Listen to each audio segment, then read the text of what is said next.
കനത്ത മരത്തടികൾക്കിടയിൽ വെച്ച് രാജന്റെ ശരീരം അവർ ഉരുട്ടിപ്പിളർന്നു.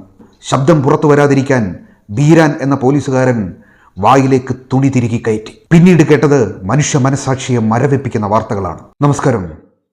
കോരിച്ചൊരിയുന്ന മഴയത്ത് കാറ്റിൻ്റെ ഇരുമ്പലകൾക്കിടയിൽ പൂമുഖത്തെ ഇരുട്ടിലേക്ക് കണ്ണു നട്ടിരിക്കുന്ന ഒരു വൃദ്ധപിതാവിൻ്റെ നേർത്ത നിശ്വാസങ്ങൾക്ക് മരണത്തേക്കാൾ ആഴമുള്ള ഒരു കണ്ണീർ കഥ പറയാനുണ്ട്. അധികാരം കവർന്നെടുത്ത ഒരു മകന്റെ ഓർമ്മകളെ മാറോടണച്ച് കാണാമറയത്തെവിടെയോ അവനുണ്ടെന്ന മിഥ്യാബോധത്തിൽ ഒരു പിതാവ് നീറിപ്പുകഞ്ഞ ആ ദാരുണ യാഥാർത്ഥ്യമായിരുന്നു പിറവി എന്ന വിശ്വോത്തര ചലച്ചിത്രം. പൗരാവകാശങ്ങൾ ഹനിക്കപ്പെട്ട് ഭരണകൂടത്തിന്റെ തണലിൽ പോലീസ് രാജ് താണ്ഡവമാടിയ അടിയന്തരാവസ്ഥക്കാലം. ശാസ്തമംഗലത്തും കക്കയത്തും മലബാർ സ്പെഷ്യൽ പോലീസിനെ വിന്യസിച്ച് നക്സലേറ്റ് വേട്ടയ്ക്കായി മരണ ക്യാമ്പുകൾ തുറക്കപ്പെട്ട നാളുകൾ. കോഴിക്കോട് RECയിലെ വിദ്യാർത്ഥിയും കലാകാരനും പ്രിയപ്പെട്ട ഗായകനുമായിരുന്ന പി രാജൻ വാര്യർ എന്ന രാജനും കൂട്ടുകാരൻ ജോസഫ് ചാലിയും 1976 മാർച്ച് 1 പുലർച്ചെ 6:30 പോലീസ് കസ്റ്റഡിയിലാവുന്നത്. കായണ്ണ സ്റ്റേഷൻ ആക്രമണത്തിന്റെ പേരിൽ രാജൻ എന്ന നക്സലേറ്റിനെ തെരഞ്ഞെത്തിയ പോലീസ് ആരാണ് രാജൻ എന്ന് ആക്രോശിച്ചപ്പോൾ താനാണെന്ന് നിഷ്കളങ്കമായി പറഞ്ഞുപോയതായിരുന്നു ആ പാവം ചെയ്ത തെറ്റ്.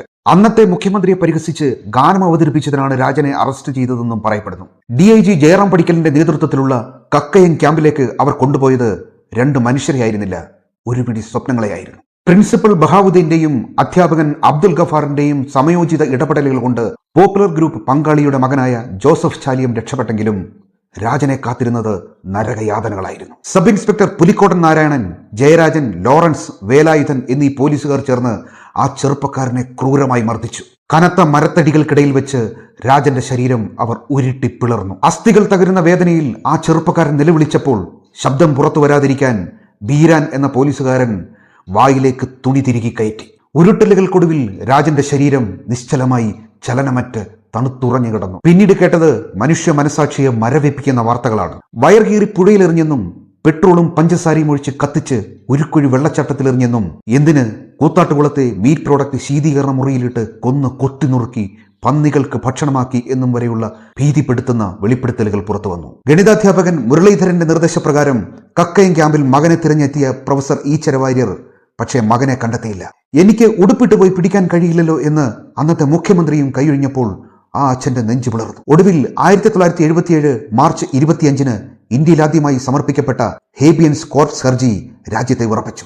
കക്കയത്ത് ക്യാമ്പിൽ നിന്ന് സർക്കാരിന്റെ പച്ചക്കള്ളം സ്വന്തം കാറിൽ അവിടെത്തിയ ബഹാവുദ്ദീന്റെ സാക്ഷിമൊഴിക്ക് മുന്നിൽ തകർന്ന തരിപ്പണമായി. രാജൻ കസ്റ്റഡിയിലില്ലെന്ന് നിയമസഭയിലും പിന്നീട് മരിച്ചെന്ന കോടതിയിലും മാറി മാറി പറഞ്ഞ് വ്യാജ സത്യവാങ്മൂലം നൽകിയ ആഭ്യന്തരമന്ത്രിക്ക് ട്രങ്കോൾ രേഖകൾ തെളിവായി പുറത്തു വന്നതോടെ രാജിവെച്ച് പടിയിറങ്ങേണ്ടി വന്നു.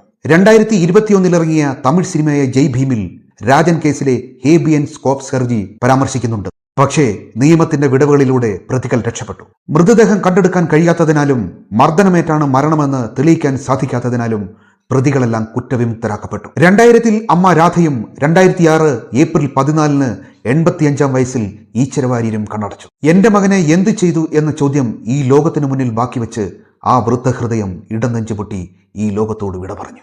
ആ കണ്ണീരിന്റെയും അനീതിയുടെയും അമരസ്മരണയായിരുന്നു ഷാജി N കരുണിന്റെയും പ്രേംജിയുടെയും വിശ്വോത്തര ചലച്ചിത്രം പിറവി.